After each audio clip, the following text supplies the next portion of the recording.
You ever get that feeling that the world is trying to tell you something? That all the things happening around you aren't just random? That maybe, just maybe, they're all part of a message? Well, let's dive into that whole idea, because we're going to look at the story of one person who sees the world in exactly that way. So this line right here, this is really the heart of it. It comes from a poem by a transactional analyst named Jossaron. And his whole point is that everything, from nature to society to politics, is constantly transmitting information. It's a pretty wild way to look at things, isn't it? And that, of course, is the big question. If the world is broadcasting all these messages, who's actually tuned in? Who's listening? And what are they hearing? To figure that out, well, we kind of have to get to know the listener himself. So, to really wrap our heads around this unique worldview, we've got to go back to the beginning. We've got to follow the journey of the man who wrote those words. His story starts in a city called Trichy in Tamil Nadu, India. And believe me, it's a journey that shaped everything he came to believe. You can tell from his early years he was searching for something. At just 16, he's in pre-university classes. By 20, he's already on the radio, giving talks in English. He even does a short stint as a salesperson. But then, at age 24, something happens. Something that completely changes the course of his life. Okay, and this is where the story really kicks into high gear. It's one of those right place, right time moments. A chance encounter with a massive pile of books and a very generous mentor. And suddenly, a door to a whole new world just swings wide open. 400. I mean, think about that number for a second. Not 4 books, but 400 books, all on one single topic, transactional analysis, which is basically the science of why we do the things we do. This wasn't just some light reading. This was a total immersion. This was going to be his future. Yeah, and a library like that doesn't just pop up out of thin air, right? The place where he found all these books, this growth center, it was run by a man named Mr. Ratnam, and he turns out to be an absolutely crucial person in this story. Turns out, Mr. Ratnam was a pretty big deal. He was the chairperson of the local productivity council and was connected to a major business family. But more than that, he was a huge supporter of this transactional analysis movement. He saw the spark in Jossaron and gave him the push he needed to take his next massive step. And that little push from Mr. Ratnam, it wasn't just a friendly pat on the back. It was a launch pad. It was what took Jossaron from this small center in Trichy and threw him right onto the world stage.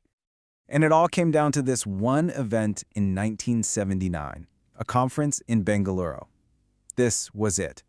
After reading all 400 of those books, this was Jossaron's first chance to meet the global heavyweights of the field, face to face. And we're not just talking about sitting in the audience here. He was in the room.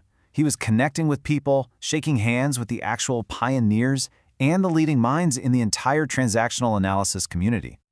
I mean, just look at this list. The president of India's TA Society, a key expert from Australia, and, get this, Jackie Lee, who is a close friend of the guy who invented the whole field, Dr. Eric Berne. Just like that, Jossaron was connected straight to the source. Okay, so now that we know the story, this whole journey from a curious young man in Trichy to meeting the absolute giants of his field, let's go all the way back to that poem. Because now we can actually understand what he was talking about. We can start to see the world through his eyes. Whoa, okay, that's a pretty intense line, right? Verbal vomit. But for Jossaron, this isn't just him being cynical or complaining about politicians. He's observing something very specific, a specific kind of social action. See, from a transactional analysis point of view, that kind of speech isn't just words. It's a transaction. The politician might say they're doing public service, but the real psychological goal, well, that could be anything. Seeking approval, showing off power. An analyst's job is to decode what's really going on underneath. And here's another one that is just so sharp. He calls it to be polite, and I think we've all seen this. It's that person who suddenly becomes super overly polite and complimentary because they're trying to fit in with a new, fancier group of people. And this is at the very core of TA. It's about spotting the games people play, these predictable patterns of behavior that we all use, a lot of the time without even realizing it, to get some kind of psychological payoff. The person who becomes to be polite isn't just in a good mood. They're switching up their social game to win a new prize, acceptance. So, after all that, what is this stuff really? Well, put simply, transactional analysis is a tool. It's a way to understand ourselves, our communication, and our relationships by looking really, really closely at the basic unit of interaction, the transactions we have with each other every single day. And this quote right here, this brings it all home. For someone like Jasarin, a trained listener, nothing is just random noise. Every political speech, every awkward conversation, every big world event, it's all data.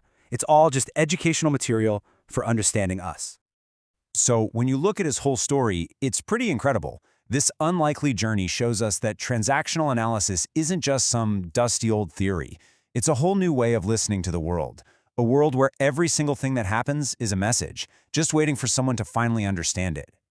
Which kind of leaves us with one final thought, doesn't it? If everything around us is always transmitting a message, what signals are you picking up? And maybe more importantly, what are the messages you've been missing all along?